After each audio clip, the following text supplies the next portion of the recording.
H properties হচ্ছে মানে আমাদের নতুন কোম্পানি হতে পারে, বাট এটা আমরা 1 বছর আগের থেকে শুরু করা।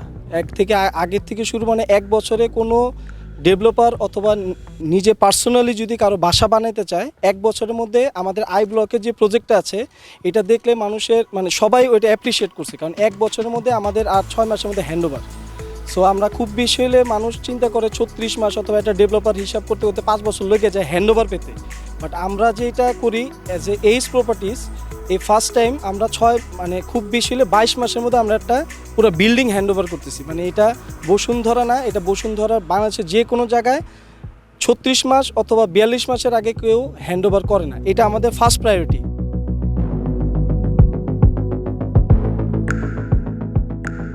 আমাদের একটা প্লাস পয়েন্ট হচ্ছে কোনো কোম্পানি যারা ডিসাইড করে যে আমি একটা জায়গা দেখব, ওই জায়গা তারা বায়না দেয় 6 মাস অথবা 8 মাসের জন্য বায়না দেয়।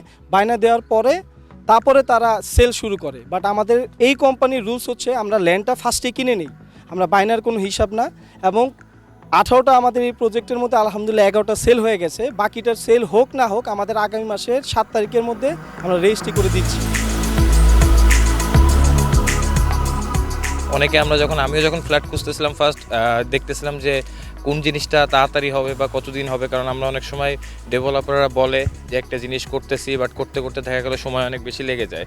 তো আমার কাছে মনে হয় যে ওই জিনিসটাই আমার বাসা আই ব্লকে হচ্ছে, ওইটা থেকে আমি অনেক বেশি উজ্জীবিত হয়েছি এটার প্রতি। তো আমার কাছে মনে হয় যে যারাই আমরা এইচ প্রপার্টিসের উপরে দেখতেছি বা হয়তো আমরা অফিস ভিজিট করব, বাট বিশ্বাস রাখতে পারে যে ইনশাল্লাহ যে কথাটা হবে এবং সময় মতো ইনশাল্লাহ ডেলিভারি দিতে পারবে।